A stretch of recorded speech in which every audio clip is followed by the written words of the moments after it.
Tuloy ang maulang panahon dulot ng habagat at kapapasok lang na low pressure area. Kasabay niyan, may isa pang namumuong sama ng panahon na nakita sa labas ng Philippine Area of Responsibility. Nasa 2,140 kilometers silangan ng southeastern Luzon ang naturang LPA.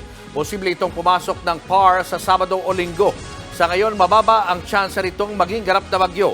Gaya ng LPA na yan, maliit din ang posibilidad na mabuong bagyo ang LPA sa silangan ng extreme northern Luzon. Pero dahil sa trough o extension nito at ng southwest monsoon, patuloy po tayong uulanin. Makulimlim na may mga pag-ulan na ang mararanasan sa Visayas, Zamboanga Peninsula at Northern Mindanao, pati sa Caraga, Davao Region, Masbate at northern portion ng Palawan.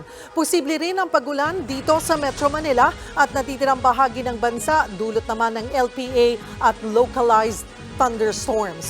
Mga kapatid, Julius Babaw po.